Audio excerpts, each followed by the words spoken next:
Hello students, today we will discuss the process of controlling. Let's start with the controlling process. There are 5 steps in process of controlling. The first step is setting performance standards. The second step is measurement of actual performance. The third step is comparing actual performance with standards. Fourth step is analyzing deviations, and the last and fifth step is taking corrective action. So let's start with the process of controlling. The first step in controlling process is setting performance standards. The first step in controlling process is setting performance standards. Standards are the criteria. They are the norms against which actual performance can be measured. They serve as benchmarks towards which an organization strives to work. It means standards वो target हैं, ये वो criteria है, वो norms हैं जिसके against किसी भी एम्प्लॉय की एक्चुअल परफॉर्मेंस को मेजर किया जाएगा. जो स्टैंडर्ड्स हैं they become a base for comparison and all the managers insist on following of standards. But there are few points which must be kept in mind before setting the standards. That is, number 1, standards can be set in both quantitative as well as qualitative terms. At time of setting the standards, a manager should try to set the standards in precise quantitative terms so that it would make comparison of actual performance with the standards easier. तो it means कि जब भी manager standard set करेंगे वो quantitative भी हो सकते हैं, क्वालिटेटिव भी हो सकते हैं, बट मैनेजर्स को इस बात पे इंसिस्ट करना चाहिए कि वो क्वांटिटेटिव स्टैंडर्ड ही सेट करें, क्योंकि क्वांटिटेटिव स्टैंडर्ड को मेजर करना, कंपैरिजन करना ईजी होता है. तो we should always take care of this thing कि जो स्टैंडर्ड्स हैं क्वांटिटेटिव टर्म्स में as far as possible setup किए जाने चाहिए. दूसरी बात जो है कि जो स्टैंडर्ड्स हैं they should be achievable, they should not be very high. कुछ ऐसे स्टैंडर्ड सेट नहीं करने चाहिए जो अचीव हो ही ना सकें. कि जो स्टैंडर्ड्स हैं ऐसे होने चाहिए जो हमारी ऑर्गेनाइजेशन में जितने रिसोर्सेज अवेलेबल हैं उनको फुल यूटिलाइजेशन करके, उनको फुल पॉसिबल यूटिलाइजेशन करके हम टारगेट्स को अचीव कर पाएँ. And as far as possible standards should be set up in numerical terms और measurable terms. For example, we can set a standard that we have to achieve a sale target of rupees 20 lakh this year, or we can set a target that we will reduce the cost of production by 5%, or we can have a target or standard that reduction of waste or defect from 10 in every 1,000 pieces to 5 in every 1,000 pieces reduced by the end of the quarter. So here the standard is very much clear, which says that already you had a defective pieces 10%, but now they should be reduced to 5%. So this is your target which must be achieved by the organization. The second step in the process of controlling is measurement of actual performance. Once the performance standards are set, the next step is measurement of actual performance. Performance should always be measured in an objective and reliable manner. तो ये हमारा दूसरा step है जिसके अंदर हमने actual performance को measure करना है, उसको कैलकुलेट करना है और उसकी रिपोर्ट बनानी है. और जो एक्चुअल परफॉर्मेंस है हमेशा एक ऑब्जेक्टिव तरीके से, रिलायबल तरीके से बनाई जानी चाहिए. There are several techniques for measurement of actual performance. These techniques are personal observation, sample checking और performance reports. तो ये हमारा सेकंड स्टेप है जिसके अंदर हम हर टारगेट के लिए जो एम्प्लॉयज़ को दिया था उसके अगेंस्ट उनकी एक्चुअल परफॉर्मेंस को मेजर करके उसकी रिपोर्ट बनाएंगे. Then we have the third step, that is comparison of actual performance with the standards. This step involves comparison of actual performance with the standards.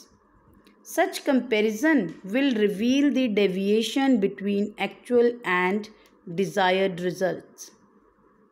Comparison becomes easier when the standards are set in quantitative terms.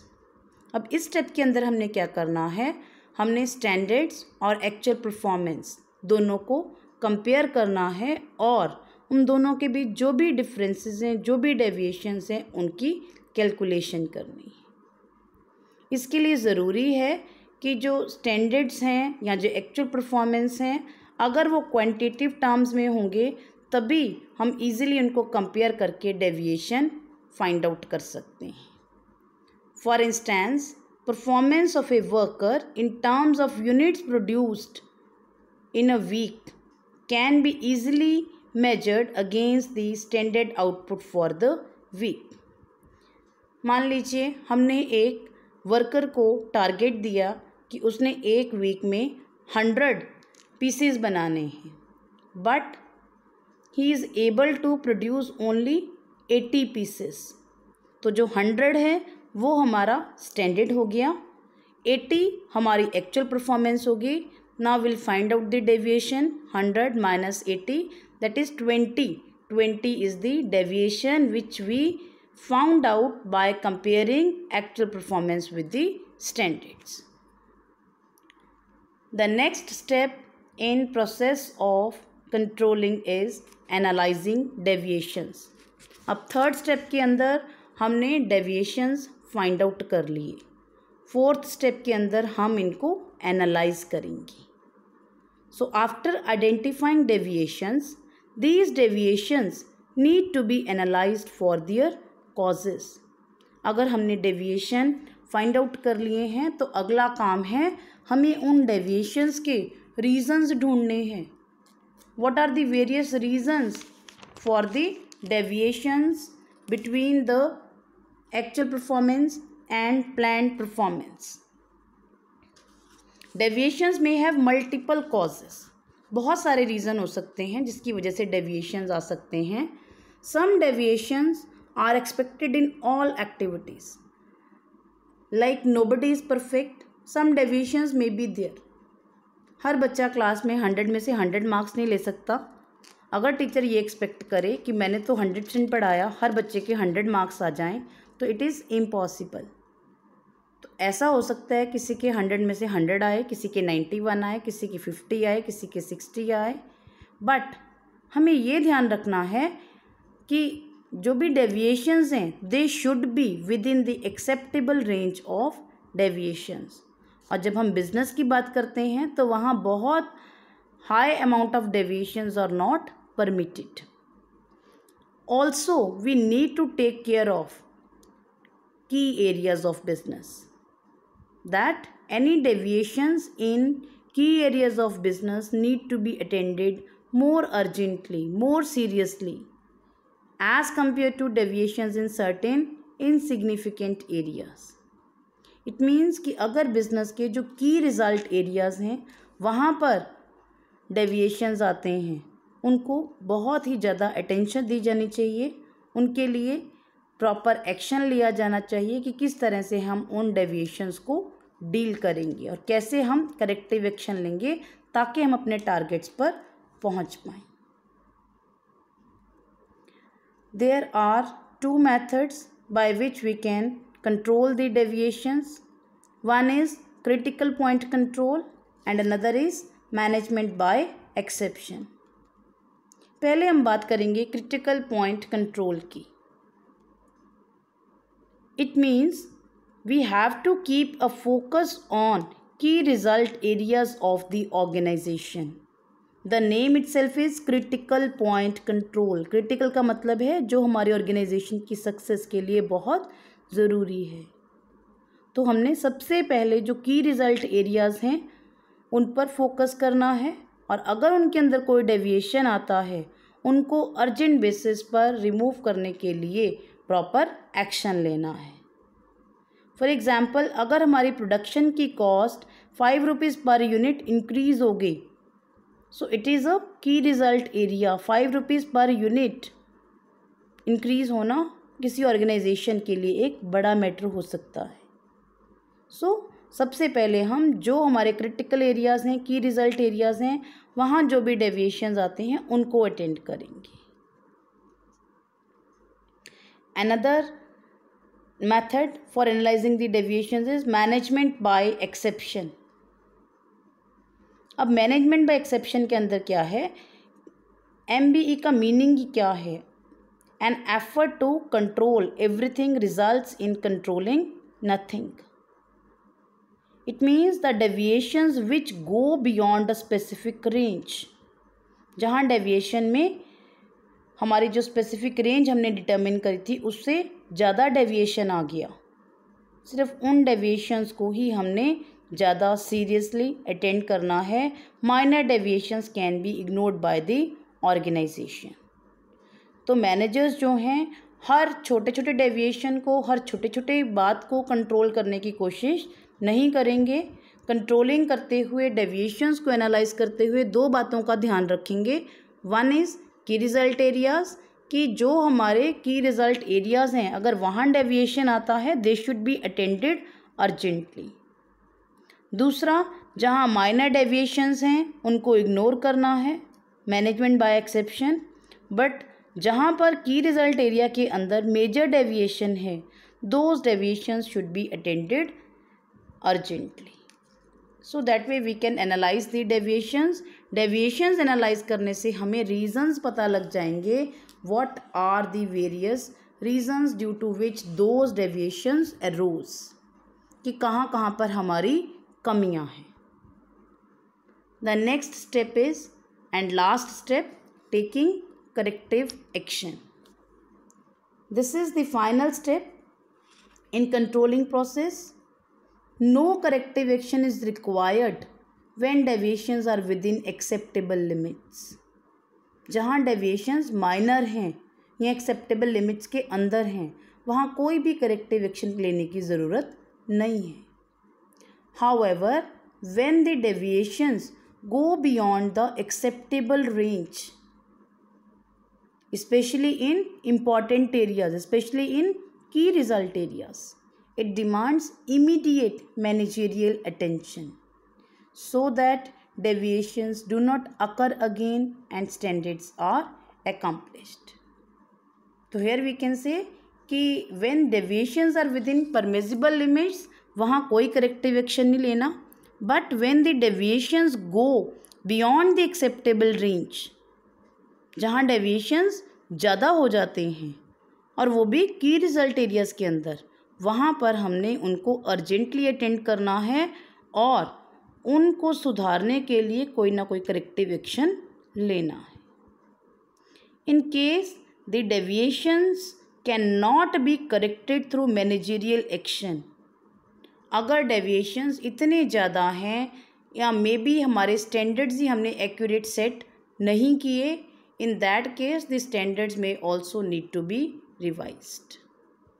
तो corrective action के अंदर generally हम ये करेंगे कि जहाँ जहाँ कमियाँ रहेगी उनको सुधार करने के लिए हम कोई ना कोई मेथड्स अडॉप्ट करेंगे, कुछ ना कुछ चेंजेस लेके आएंगे, रीफ्रेमिंग ऑफ प्लान्स करेंगे, वर्कर्स को ट्रेनिंग देंगे. बट अगर सारे एफर्ट्स के बाद भी हम टारगेट्स को अचीव नहीं कर पाए, in that case we have to check the accuracy of standards. Maybe standards are too high, standards are unachievable. In that case, the standards need to be revised. When we will revise these standards, so it will take the controlling process to the planning again. So that way planning and controlling both are interrelated. जो भी हमारी कमियां रह गई उनके लिए जो भी हमने करेक्टिव एक्शन लेना है उसके लिए हमें फिर से प्लानिंग करनी पड़ेगी. तो again we will reach to the planning in management cycle. So that's why we say planning and controlling both are interrelated. Now, after doing this process, we have come to know that there are 5 steps. That is setting up of standards, measurement of actual performance, comparison of actual performance with the standards, analyzing the deviations and taking corrective action. और जो last step है उससे में ये पता लगता है कि कंट्रोलिंग प्रोसेस का जो पर्पस है it is to achieve the targets of the organization. जो कंट्रोलिंग फंक्शन है it does not end by taking corrective action.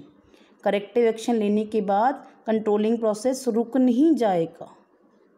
Rather corrective action लेने के बाद again will have a look at all the activities, whether activities are going according to the plan or not. It means if we want to achieve our targets, our control process should be very, very effective and efficient. I hope all of you might have understood the process of controlling. Thank you and have a nice day.